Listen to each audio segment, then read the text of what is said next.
I remember when Stewie was born. He was the only baby I've ever seen who came out smiling. But of course, that was my victory day. The fruition of my deeply laid plans to escape from that cursed ovarian Bastille.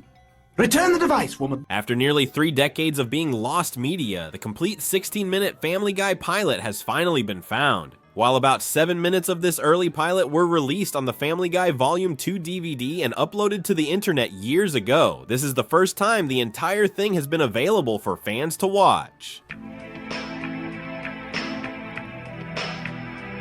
I got it. That's the guy from Big. Tom Hanks, that's it. Oh, funny guy, Tom Hanks. Anything he says is a stitch. I have AIDS. Let's break down what changed, what stayed the same, and why this unearthed episode gives fans a new perspective on how the show started. Hey, who wants to play Drink the Beer? Right here. You win! All right, what do I win? Another beer! Seth MacFarlane created this pilot in 1998 after getting a $50,000 grant from Fox to pitch the show. That test episode led to Family Guy being greenlit, and the official premiere aired in 1999. The core storyline remains largely unchanged. Stewie builds a mind control device, Peter gets disastrously drunk at a bachelor party, and later tries to cheat the welfare system after losing his job. But beyond these key beats, nearly everything else feels different. Next question. Do you have any disabilities on your record? Past injuries, physical anomalies? I didn't have gas for the first time until I was 30. What the hell was that? The pilot skips the iconic musical intro we all know. No Peter and Lois at the piano, just a plain Family Guy title screen.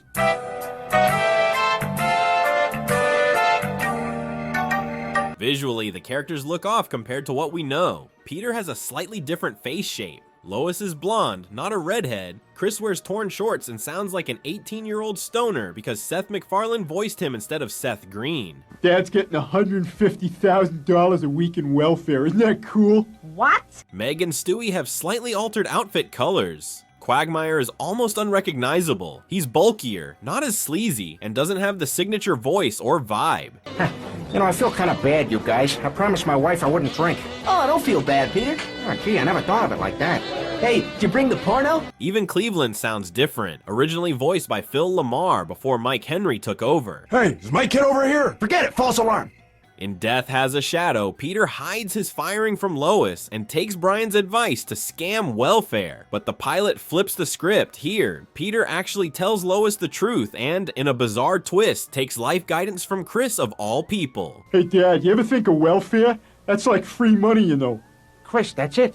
I'll go on welfare. There's no Meg wants lip implants subplot, no Chris asking for breast implants either. Instead, Peter uses his welfare money to buy a giant TV, and Meg randomly gets tipped $2,000. That's it. Hey, Dad gave me $2,000 for raking the yard.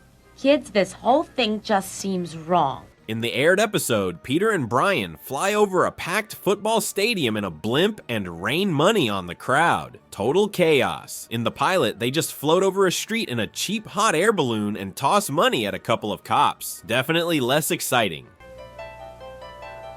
I'm amazed. You can barely drive a car, and yet you were allowed to purchase a hot air balloon? Yeah, America's great, isn't it? Except for the South. Okay, everybody, here's your money back. Oh, you know, I should be on the ground. Why? Well, that way, when the police come to shoot you down, I could direct the gunfire. Brian, what are the police going to do to us all the way up here?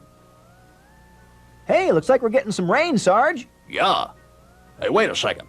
This is no ordinary rain. This is some kind of crazy money rain. Sarge, look! My God! That man and his dog are just throwing cash over the side of that balloon as if cash grew on trees. But why? Unless he's trying to make amends for spending $150,000 a week in misappropriated welfare funds. Marty? It all checks out, Sarge. Even the trial scene plays out differently. The final version gives us that iconic Family Guy absurdity, the Kool-Aid Man crashing through the wall, the rapid-fire jokes, but the pilot takes a bizarre detour. Instead of laughs, we get a drawn-out, earnest PSA about homelessness.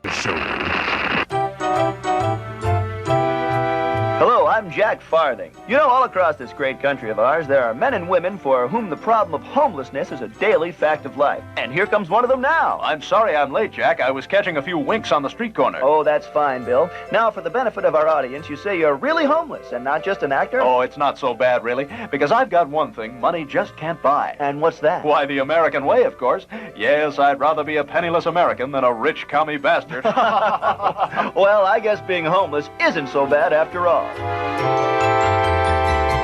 The ending is pretty tame too, just a quick wrap up in the living room, no wild final joke or punchline. Even the outro is different, it features a completely original song that was never used again.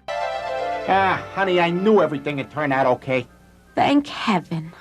I hope this has taught you that nothing worthwhile comes easy, Peter. Oh, no. What are you gonna do till you start working again, Dad? Oh, I got a way to get money. Not another welfare scam. No. Minority scholarship.